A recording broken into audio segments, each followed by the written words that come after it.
In today's video, we're going to go over how IBC, or the infinite banking concept, works, and more importantly, how using this strategy will help you achieve your goals with less time and with less risk. So let's get started. With IBC, the first character of the play is going to be the insurance company.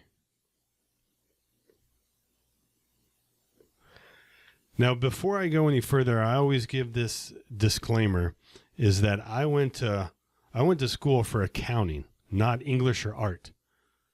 Thus, my penmanship and my spelling is horrible, so I'm just apologizing for it now. Now, the insurance companies that we work with need to meet 4 strict criteria. The first one is they need to be a mutual company. A mutual company, just like a stock company, but there's one big difference, right? A stock company is owned by stockholders. A mutual company is owned mutually by its policyholders, aka you and me. In our view, this is very important for a couple key reasons.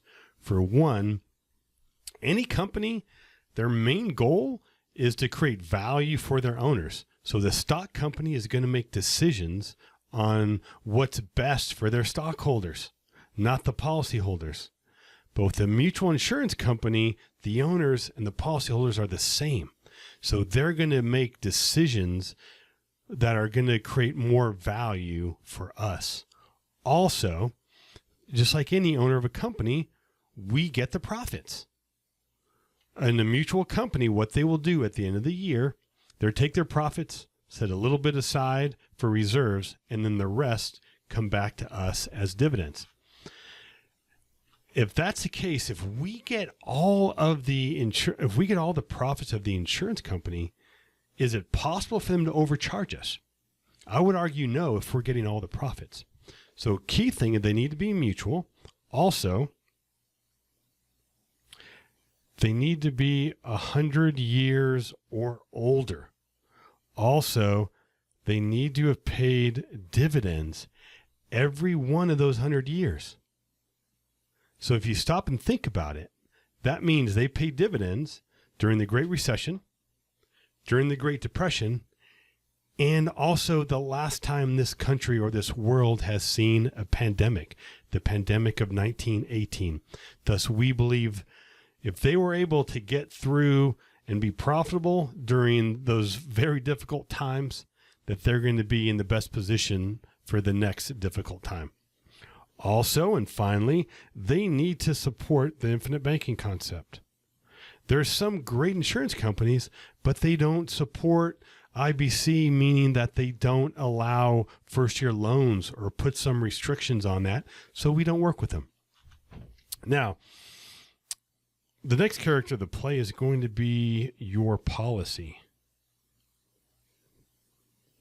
Now, these policies are going to be designed very different than a typical life insurance policy, because most life insurance policies are designed to maximize death benefit.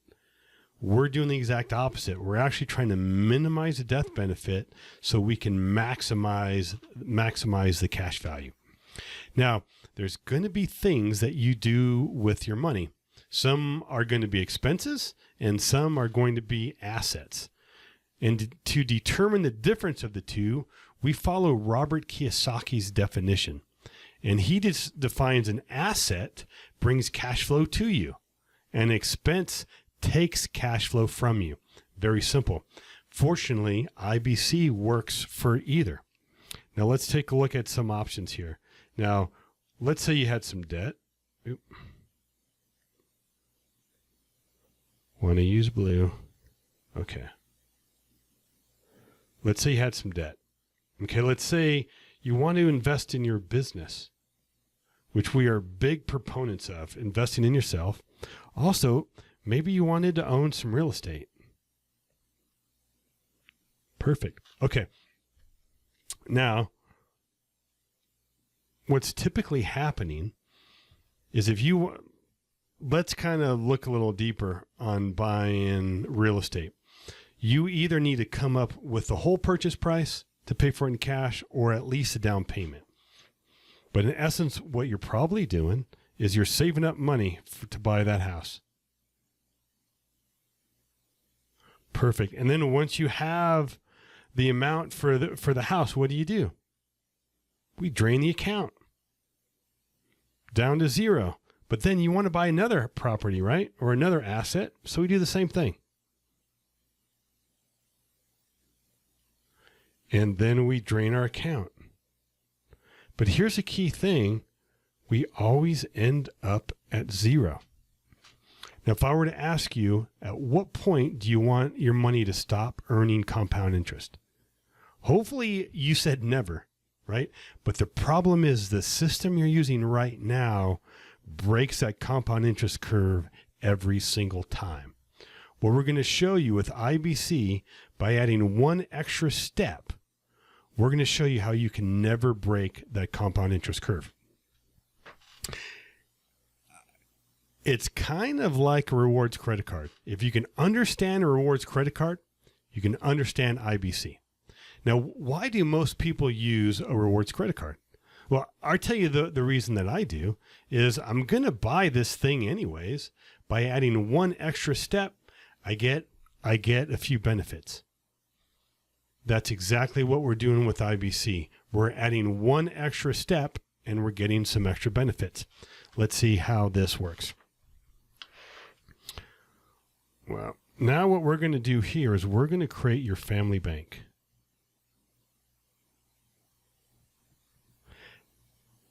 Now, let's say that you had some debt. What we're going to do, and this part is key, we're not going to take the money from your policy. We're going to take it from the insurance company. What the insurance company is going to do is they're going to kind of like file a lien against your policy. Now, because we're not using your money, we're using somebody else's money, we have to pay them interest. It's just like an interest-only line of credit at 5%. Now, a lot of people get caught up there, okay? But bear with me. We got to look at the big picture. Because what's happening to the cash value of your policy? It's still growing. We never touched your policy at all. We just took a loan against it. So what we would do, we would take that loan proceeds, transfer to your family bank. Then we use that to pay off the debt.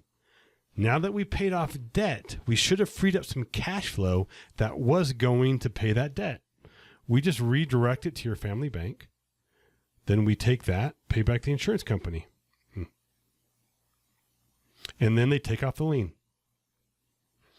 Now your debt's paid off. And more importantly, what happened to the cash value inside your policy? It continued to grow. Now, this works for expenses, but this is even better when we're buying assets. So let's take a look. Let's take this to the next level and see how this works when buying real estate. So we're going to do the exact same process. We're going to borrow not from your policy, but from the insurance company.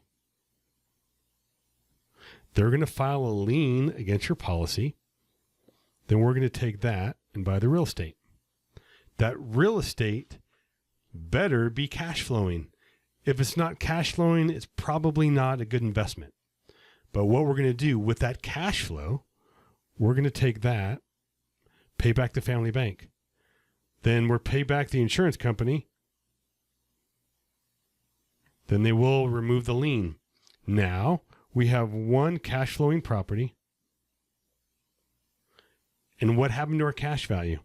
Continue to grow. So you know what we're going to do again?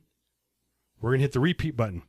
We're going to do that same process over, but now we're going to have two cash flowing properties. So then in theory, couldn't we pay back that loan to the insurance company twice as fast? And then we're going to, once we do that, pay that second one off. You know what we're going to do? We're going to get a third one. What we're going to do is we're going to continue to borrow against your policy to accumulate more assets and or get out of debt. One thing that will happen though is as we're creating all this cash flow, We're going to try to put it in the policy. There was going to be a point where the insurance company will not allow any more cash in it, which when that happens, that's when we go and get another policy. And we just continue this process over and over again. And at some point, like, let's look at the exit strategy. There's going to be a point where you're going to maybe, I kind of don't like using the word retirement, but let's say we're going to work less or start winding down, or instead of putting cash flow in the policy, we want to start taking cash flow out, which is perfect. That's what it's for. What we would do, we'd start taking some cash flow from our policy. And if you didn't already know, that will be tax-free. And you know what? We also have a real estate portfolio. So we should be taking the cash flow from all these rental properties. I really don't know how to draw retirement, or I really don't even know how to draw a period. But let's just say, if you have this, we're hopefully are going to have a prosperous and fun-filled remainder of our life. Now, the key thing here is all we did is we never broke the compound interest curve. We just continued to use that money to buy more assets. And that's why we say IBC or whole life is not an investment. This is a cash flow strategy. This is just a better cash flow management to allow you to invest in things that you are going to anyways. By adding one extra step, we're never breaking that compound interest curve. And if we could never break that compound interest curve, do you think we're going to be able to achieve your goals in less time and with less risk? I hope this was helpful, and I hope you learn more and even do some more research about the infinite banking concept. Go make it a fantastic day.